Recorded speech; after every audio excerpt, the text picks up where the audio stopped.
জলপাইগুড়ি জেলার ধূপগুড়ি মহকুমার জলঢাকা নদীতে বাঁধ নির্মাণের কাজে নিম্নমানের পাথরের অভিযোগ করলেন এলাকাবাসীরা। অভিযোগ, ডুয়ার্সের অন্যতম খরস্রোতা নদী জলঢাকা। এই জলঢাকা নদী পাহাড়ি অঞ্চল পার করে ধূপগুড়িতে ঢোকায়। স্বাভাবিকভাবে জলের গতি প্রবল।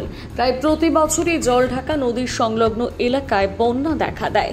পাশাপাশি নদীগর্ভে বিলীন হয়ে যায় বহু কৃষকের জমি। মূলত এই কারণে নদীর ভাঙন ঠেকাতে দীর্ঘদিনের আন্দোলনের পর বাঁধের কাজ শুরু হলেও তাতে বেনিয়মের অভিযোগ উঠছে। মূলত উপযুক্ত পাথর বাঁধ নির্মাণের ব্যবহার হচ্ছে না বলে অভিযোগ। যদিও অভিযোগটি খতিয়ে দেখার আশ্বাস দিয়েছে তৃণমূল কংগ্রেস নেতা অরূপ দে। আচ্ছা, এখনো পর্যন্ত কত বিঘা জমি নদীগর্ভে চলে গেছে? 200 বিঘার উপরে চলে গেছে জমি নদীগর্ভে। আর এখানকার মানুষজন এখানকার মানুষ সবাই কৃষি দেবে, ওই সবারে জমি জমা আছে, সবাই আবাদ বাড়ি করে আমরা খাই। খাওয়ার ফলে আমাদের এই যে 2 কেজি 1 কেজি বোল্ডার দিয়ে নদী পারবান হয়, কোনোদিন হবে না। হ্যাঁ, প্রতিবার বর্ষা আসলে কি পরিস্থিতি হয় গ্রামে? বর্ষা আসলে পরে তো কেদিকে আমরা যে বোল্ডার নিয়ে আসছে, ওই কাজ হওয়া না হওয়া ভালো। হ্যাঁ, তা ওরা আমাদের সাথে খামখেয়ালি লাগাইছে। 2 কোটি 80 লক্ষ টাকা সেনশন হয়ে গেছে। 80 লক্ষ টাকা পাগলি কেদিকে বাবু টাবুরা খাবে, 2 কোটি টাকার কাজ হোক অল্প করি। দাদা, ঠিক কি অভিযোগ আপনাদের? আমাদের অভিযোগ দীর্ঘদিন ধরে, আপনারা সেটা দেখেছেন কিংবা শুনেছেন, আপনারাই এটা কভার করেছিলেন। আমাদের দীর্ঘদিনের একটা দাবি ছিল এখানে 2.5 কিলোমিটার একটা পারবাঁধ নির্মাণ হোক। শেষমেশ 2.5 কিলোমিটার হলো না, 1050 মিটার কাজ আমাদের এখানে মোটামুটি 2 মাস পার হয়ে গেল। মার্চের দিকে এটা টেন্ডার হয়েছে, কাজও শুরু হয়েছে মার্চেই, 15 তারিখ সম্ভবত কাজ শুরু হওয়ার পরে থমকে দাঁড়িয়ে গেল। আর আজ পর্যন্ত কাজের কোনো সুরাহা মিলল না। আমাদের সঙ্গে এজেন্সির কোনো সাক্ষাৎ নেই, এজেন্সি ফিল্ডে আসে না। এইখানে বোল্ডার আসে, আমরা কমপ্লেন দেওয়ার মতো লোক খুঁজে পাই না। পাথর নিয়ে মূল অভিযোগটা কি আপনাদের? আমাদের মূল অভিযোগ হচ্ছে মালগুলো আসছে ছোট ছোট পাথর। এই ছোট ছোট পাথর দিয়ে আমাদের কাজ হলে ক্ষণস্থায়ী কাজ হবে।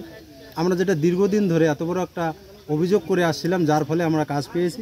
আমরা চাই কাজটা যাতে সুষ্ঠুভাবে, ভালো ম্যাটেরিয়াল যেটা প্রয়োজন, সেই রকম প্রয়োজনীয় জিনিস দিয়ে যদি কাজটা হয়, ম্যাটেরিয়াল দিয়ে কাজটা হয়, আমরা খুশি। তার জন্য আমরা বারংবার প্রশাসনের দ্বারস্থ হয়েছি, এখনও আবারও হব। এরপরে যদি শেষমেশ আমরা যদি দেখি যে তারপরেও সুরাহা কোনো কিছু না আসে, আমরা বৃহত্তর আন্দোলনে নামব। আর আজকের মতো আমরা বরাবরই চেয়ে আসছিলাম যে এখানে ডিএমের দৃষ্টি আকর্ষণ করতে, ডিএম যাতে এটাকে হস্তক্ষেপ করে, কাজটা যাতে সঠিকভাবে আমাদের বুঝে দেয়। আমরা সাধারণ মানুষ, আমাদের দৌড়ানোর জায়গা নেই। আমরা যেখানেই ছুটেছি এতদিন ধরে, দীর্ঘদিন ধরে প্রশাসনের দ্বারস্থ থেকে নেতা মন্ত্রীদের দ্বারস্থ হয়েছি, কিন্তু কেউ সেই সুরাহাটা আমাদের সঠিকভাবে এতদিনে করে নাই। এই দাবি কিন্তু আমাদের আজকে 2.5 বছরের দাবি ছিল না, দাবিটা প্রায় 25 বছরের। বিষয়টা হচ্ছে, এটা দেখেন ইলেকশনের আগে, আমাদের ধূপগুড়ি উপনির্বাচনের আগে আমাদের শেষ মন্ত্রী পার্থদা এখানে এসে এবং সে ভিজিট করে এটা পার্থদার নির্দেশেই এই বাঁধের কাজটা শুরু হয়েছে। স্বাভাবিক কারণে এই ইরিগেশন দপ্তরের এসডিও সাহেব এই কাজটা তত্ত্বাবধানে ওনার দায়িত্বের মধ্যে আছে, বানহাটের এসডিও সাহেব। কারণ আপনারা অবশ্যই সবাই জানে যে কোনো বাঁধ হলে পরে বাঁধের যে বোল্ডারটা ইউজ করা হয়, সেই বাঁধের বোল্ডারের একটা কিন্তু ওয়েট থাকে। সেই ওয়েটের নিচে কোনো বোল্ডার দিয়ে কিন্তু কোনো বাঁধের কাজ হওয়ার কথা না। সেই ক্ষেত্রে সেই এলাকার মানুষ যদি বলে ছোট ছোট পাথর দিয়ে হচ্ছে, স্বাভাবিক কারণে এই বিষয়টা উদ্বেগজনক ব্যাপার। এটা আমাদেরকে দেখতে হবে এবং আমি এসডিও সাহেবের সাথেও কথা বলবো ইরিগেশনের, ওনারা এই বিষয়টা ইনকোয়ারি করুক। ইনকোয়ারি করে নিয়ে এবং সঠিক যে পাথর দিয়ে বাঁধ করার কথা, সেই বিষয়টা আমি এসডিও সাহেবের কাছে অনুরোধ করে সেই কাজটা করানোর ব্যবস্থা করব। জলপাইগুড়ি থেকে আবির ভট্টাচার্যের রিপোর্ট।